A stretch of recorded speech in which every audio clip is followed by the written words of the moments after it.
Ministry of home affairs, government of India ఒక party నాయకుడి మీద, ఒక ముఖ్యమంత్రి మీద ఫిర్యాదు చేసి నాన్ అవైలబుల్ సెక్షన్స్ పెట్టి ఆగమేఘాల మీద దేశ భద్రతకి ఏదో ముప్పు వచ్చినట్టు, దేశ స్వతంత్రమే కోల్పోతున్నట్టు ఇప్పటికిప్పుడు వచ్చి నువ్వు రావాలని, ఇవాళ మా తరఫున మాకు సంబంధమే లేదని పోలీస్ స్టేషన్లో మా అడ్వకేట్ చేయడానికి పోతే, మా మహిళా అడ్వకేట్ పోతే హార్ష్గా బిహేవ్ చేశారు పోలీస్ స్టేషన్లో. అంటే మేల్ ఆఫీసర్ అబ్యూజ్ చేసిన మా అడ్వకేట్లను.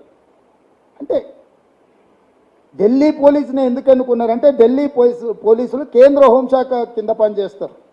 వివిధ రాష్ట్రాలలో హోంశాఖ రాష్ట్ర ప్రభుత్వం పరిధిలో పనిచేస్తారు. ఢిల్లీ పోలీసు మాత్రమే కేంద్ర హోంశాఖ పరిధిలో పనిచేస్తారు. ఎన్సిటి నేషనల్ క్యాపిటల్ టెరిటరీ కాబట్టి అక్కడ అర్బన్ డెవలప్మెంట్ మినిస్ట్రీ అండ్ హోంశాఖ, కేంద్ర హోంశాఖ కేంద్ర అర్బన్ డెవలప్మెంట్ మినిస్టర్ కింద ఉంటాయి ఈ రెండు శాఖలు. అంటే రాష్ట్ర ప్రభుత్వానికి సంబంధం ఉండదు. అందుకోసమని కేంద్ర ప్రభుత్వంలో పనిచేసే పోలీసు యంత్రాంగం ఢిల్లీ పోలీసులు అమిత్ షా గారి నియంత్రణలో పనిచేసి అక్కడ హోంగార్డును ట్రాన్స్ఫర్ చేయాలన్న అమిత్ షా గారే చేయాలి.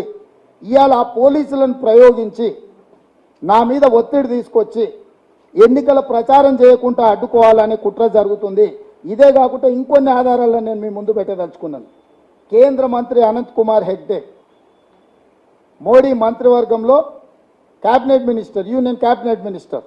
ఎప్పుడైనా 2017లో ఆయన ఇచ్చిన స్టేట్మెంట్ ఏంది?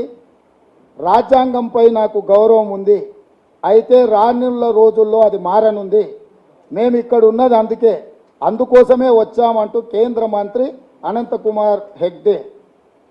అంటే మేము వచ్చిందే రాజ్యాంగాన్ని మార్చడానికి, మేము ఇక్కడ ఉన్నదే రాజ్యాంగం మార్చుతాం, తొందరలోనే రాజ్యాంగం మారుస్తామని, రాజ్యాంగాన్ని మార్చడానికే వచ్చామని అనంత్ కుమార్ హెగ్డే నరేంద్ర మోడీ గారి మంత్రివర్గంలో ఉన్న మంత్రి 2017లో స్టేట్మెంట్ ఇచ్చిండు. వీరే కాదు,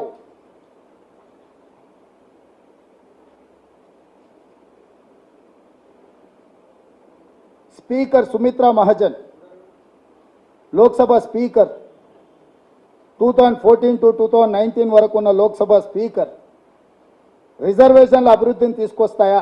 స్పీకర్ సుమిత్రా మహాజన్ కేవలం సామాజిక సమానత్వం కోసం అంబేద్కర్ అప్పట్లో రిజర్వేషన్ల వ్యవస్థను ప్రవేశపెట్టారు.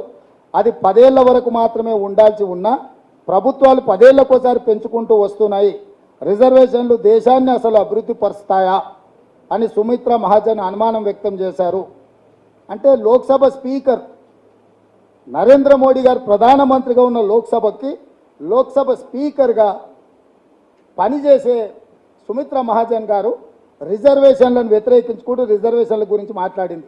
వీరే కాదు, వైద్యన్ మళ్ళీ కూడా 2017లో కూడా ఆర్ఎస్ లీడర్ మన్మోహన్ వైద్య ఏమన్నాడు ఆయన? The cost based reservation must end at some point and everyone should get more job opportunities.